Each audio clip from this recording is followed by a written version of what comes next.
Hi everyone, and welcome to Wednesday. I just wanted to give a little bit of review over what you covered in your notes on Monday. So after World War II, we ended up with three different categories of nations in the world. Anybody know what those are? I think sometimes we still refer to them this way today. We have First World, Second World, and Third World. You've probably most heard of First World and Third World. So First World are going to be your industrialized nations. They're the nations in North America, Western Europe, and Japan. And First World would consist of mainly countries that would have democratic governments and run with capitalistic economies. All right, so that's First World, or your industrialized nations. Second World was those Soviet bloc nations, the communist-controlled nations. And of course, they would have been the Soviet Union, most of Eastern Europe, and China. And again, they all had controlled economies. They were not capitalistic. They were controlled by the government. And then your third world are going to be your developing nations, those in Africa and Asia and the Middle East, who were either run by military dictatorships most of the time, or some very new struggling democracies, but we consider those third world or developing countries. So those are your three categories of countries that kind of emerged after World War II. First world being the democratic West, capitalist countries, North American countries, Western Europe, and Japan. The communist world, which would have been like the second world, those would be the Soviet Union and Eastern Europe and China. And then of course your third world would be your developing countries, Africa, Asia, Middle East, those who were mostly controlled by military dictatorships or just very new struggling democracies. All right, so why was there so much tension between the Soviet Union and the Soviet-run countries and the West, the democratic West? So it kind of stems back to probably the Bolshevik Revolution, when Lenin took over in the Soviet Union and he pulled the Soviet Union, or Russia at that time, out of World War I. And he kind of course, signed a separate peace treaty with Germany. Of course, Germany kind of helped that happen. Remember, they had been kind of harboring Bolshevik revolutionaries, and they sent them back into Russia to help overthrow the government there. So there's kind of that tie there. So that created some tension between the West and Russia. And then also they had signed a non-aggression pact with where Stalin, as head of the Soviet Union at that point, right before World War II, had signed a non-aggression pact with Hitler, which of course Hitler ignored and broke during the middle of World War II. And of course, at one point, the West is allied with the communist Soviet Union in an attempt to try to get rid of Hitler. But after World War II was over, the tension went back there. So another reason why there's tension between the West and the communist East, or the communist-controlled, of course, the Soviet Union and the Eastern Europe, is that, of course, Russia historically had been isolated, and there's always a lot of suspicion towards the West, but mainly it's because of communism. And communism was kind of a totalitarian regime. So it was built on control and fear and repression, and they kind of just supposed, or kind of placed their motives on, they assumed that the West had those same motives of control and fear and repression. And so that created some tension there as well. And of course, communist ideology just demands expansion, right? Lenin wanted to see communism spread throughout the whole world. And he said if the local workers of a nation did not rise up against its government and take over, the proletariat, if they didn't take over, then force could be used to take over and replace the existing government with a communist government. And so that would, of course, been done by the communist powers, which would have been the Soviet Union. And so expansionism and takeover by force was just part of communist ideology. So that created tension as well. And again, there was also just the desire that Stalin had for wealth and power, and then its successive leaders, Khrushchev and Brezhnev just wanting wealth and power as well.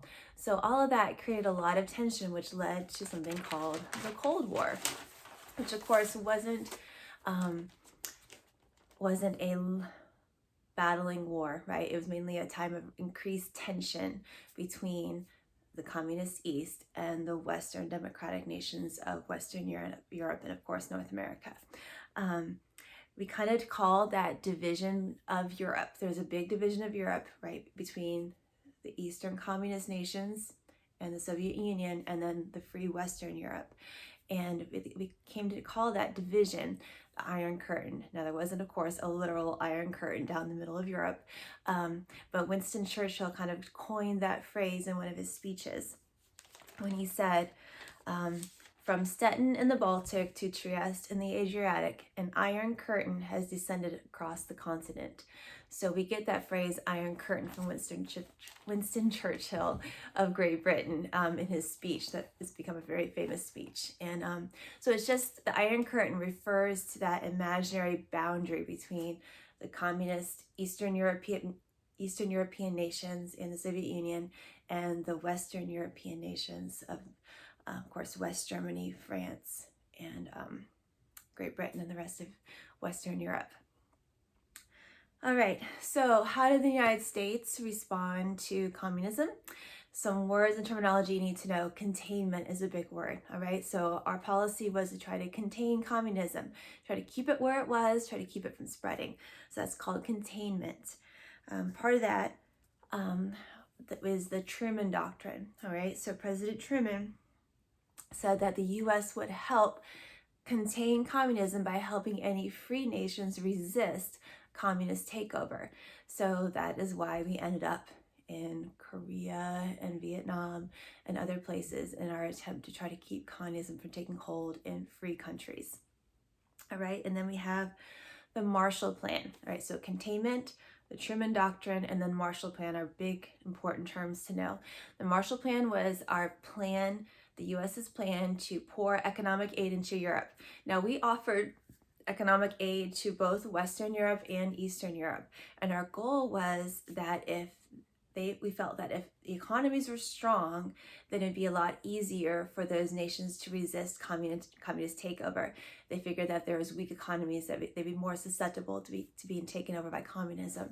And so we thought that if we could pour economic aid into Europe, then we could help keep communism from spreading throughout Europe. So of course, Western European nations accepted the aid. The Soviet Union refused to allow any of the European nations that it had control over to receive any aid from the United States.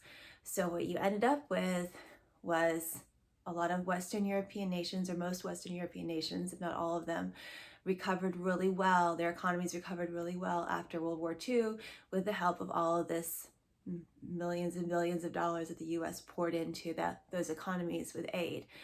Eastern Europe remained relatively poor, all right? The Soviet Union basically stripped those countries of their resources and used them to build up the Soviet Union, and left a lot of the Eastern European nations very poor and very poor economies.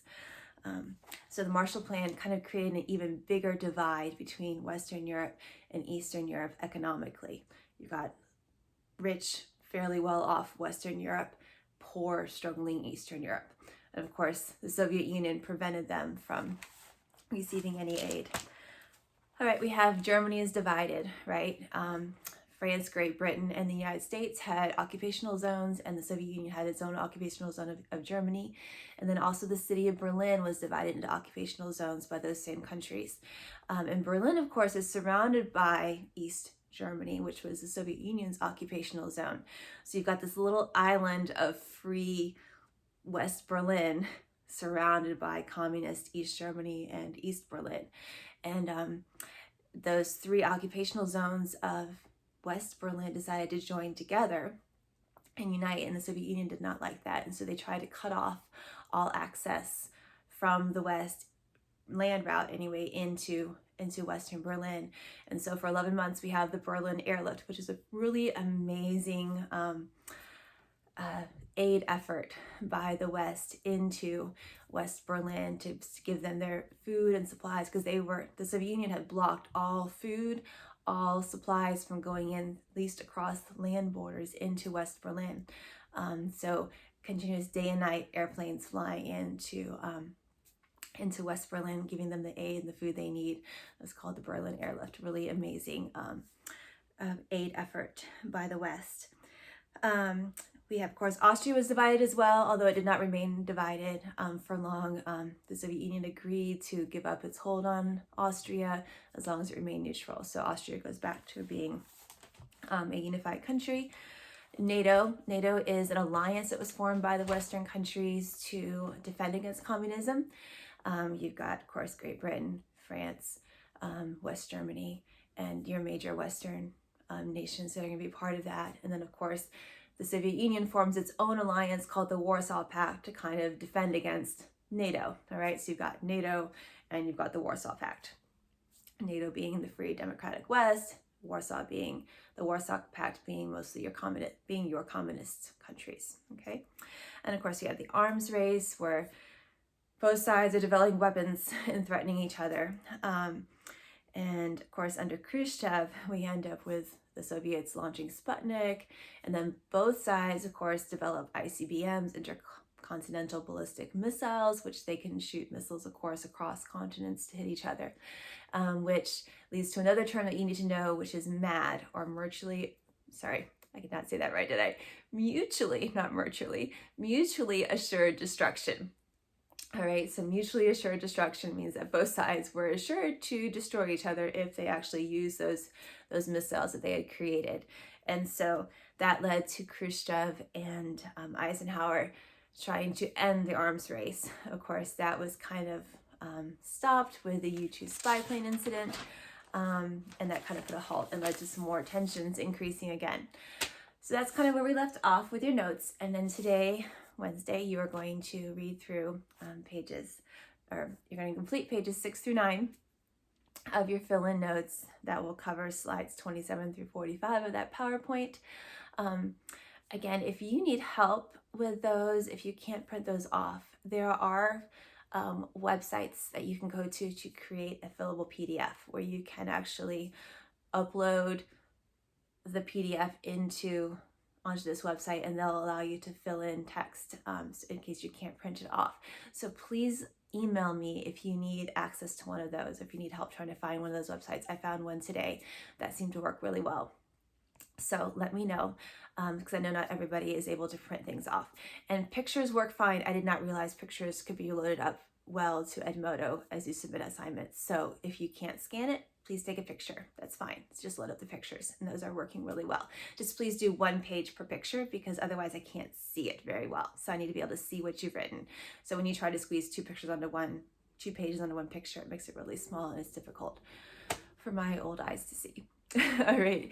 Well, I hope that has helped kind of review things. Sorry this is so long, but I hope you're enjoying learning about the Cold War. I did post an interesting article about a Soviet submarine incident that actually not Soviet, it would be Soviet right now, it's Russian submarine incident that happened just recently, which is kind of reminiscent of Soviet Cold War submarine activity. Thought it was really interesting to read. So I posted that on Edmodo. It's totally optional, but just interesting. And then if you want a really cool Cold War movie, Hunt for Red October is one of my favorites. I think it does have some, of course, violence and language in it. So please get your parents' permission. Don't say Miss Smith said you have to watch this. But if they're okay with it, it's a great movie to watch. Of course, it's got Sean Connery in it, so one of my favorites. All right. I hope you guys have a great day. I will talk to you later. Bye.